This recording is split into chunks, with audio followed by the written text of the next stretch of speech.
A few words about noble cause corruption. I want you to know that while I believe policing is a noble profession, noble cause corruption is not.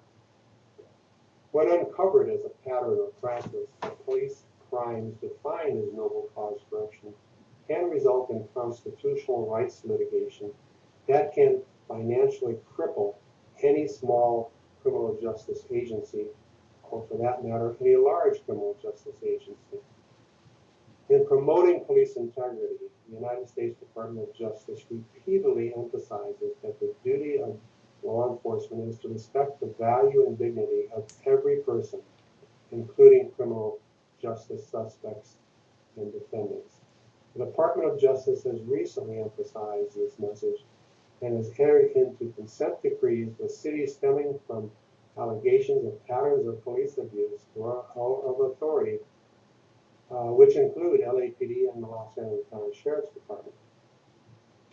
Rogue officers are tempted to engage in noble cause corruption in situations where they perceive no administrative accountability and decide to push the constitutional envelope, even though police must know and respect the constitutional laws upon which their very authority is based. Criminal justice leaders must address noble cause corruption by first defining what it is, what fosters it, and how to eliminate it. So, let's start there. What is noble cause corruption? Noble cause corruption in policing is defined as corruption committed in the name of, yes, good ends. Corruption that happens when police officers care too much about their work. There's corruption committed in order to get the bad guys off the street. Remember the Dirty Harry syndrome. The corruption of police power, when officers do bad things because they believe that the outcome will be good. Some examples of noble cause corruption are planting or fabricating evidence, lying on police reports, or by giving false testimony in court, and generally abusing police authority.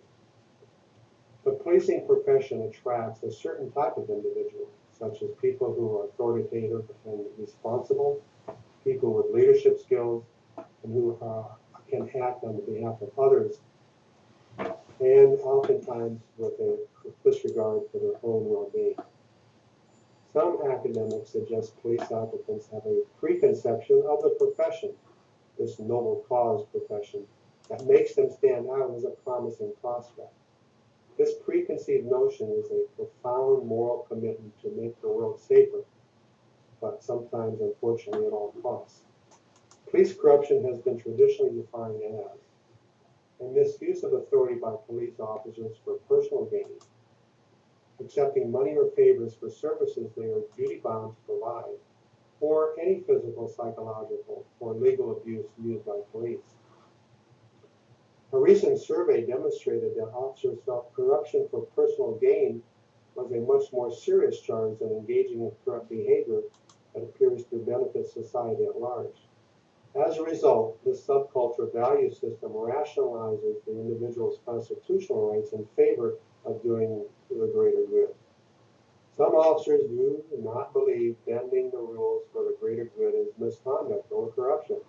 Rather, they rationalize that such behavior is part of the job, in a utilitarian sense, to get the criminals off the street regardless of the means used.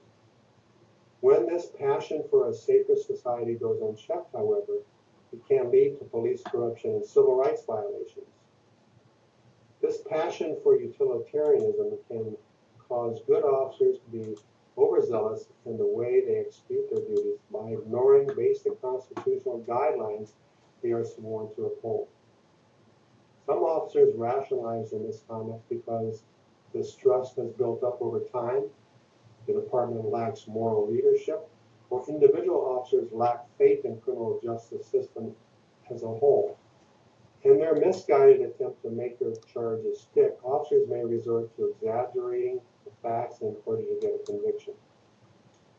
For example, the value system of the department's subculture may dictate that officers always arrest the driver of a stolen vehicle, and any action short of arrest would be considered just simply poor police work.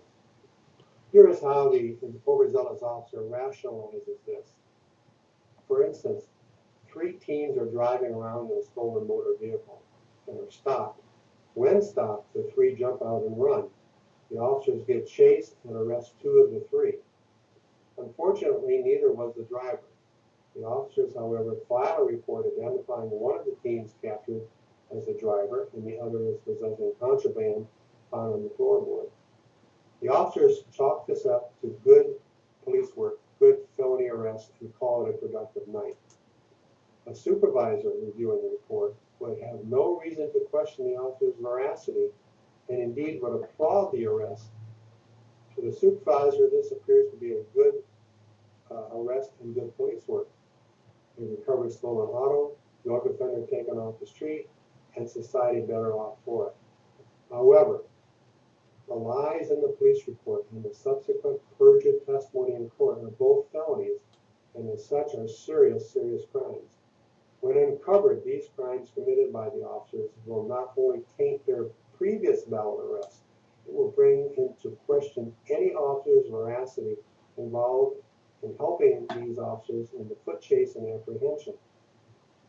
The rationalization defense. Shortcuts taken in police procedures and investigations are a large part of noble cause corruption problems.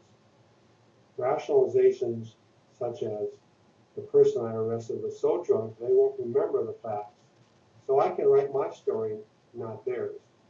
This type of rationalization may lead officers to skip the field sobriety test or the breath test while reporting that they were performed.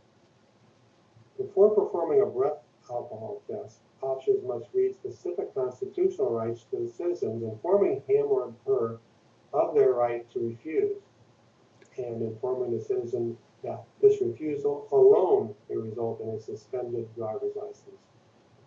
Testimony affirming that specific police procedures were followed when they were not is also a crime, especially when confronted with probable cause issues in a pretrial motion. Additionally, contempt of cop or my word against your attitudes open the door for further shortcuts and constitutional violations. For instance, an officer may perform a valid traffic stop, but if the citizen is belligerent or disrespectful, there is a chance that they may go to jail for contempt of cop.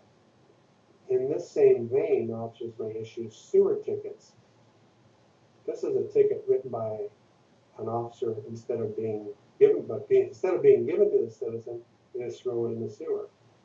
This, of course, results in a bench warrant, court warrant, and thus future problems for the citizen.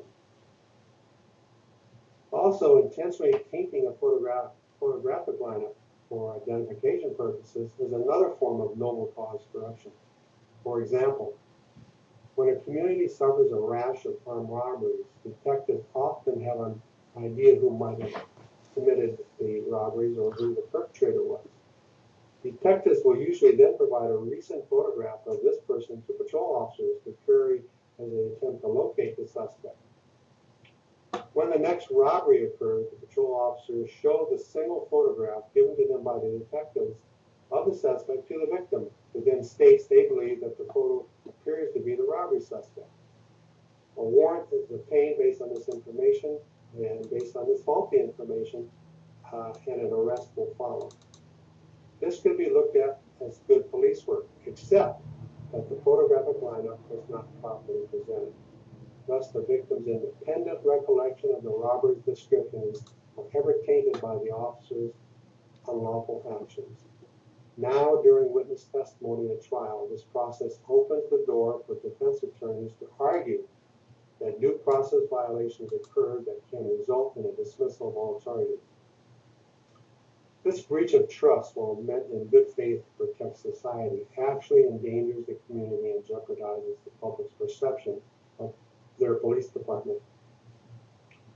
Whatever the officer's noble cause motivation, it is tarnished, and it tarnishes the image of the agency and the policing profession in general. These are just a few examples of the type of breaches of trust officers commit in their effort to protect, to serve, and to make a society safer from criminals, under the misguided belief that they are serving a noble cause.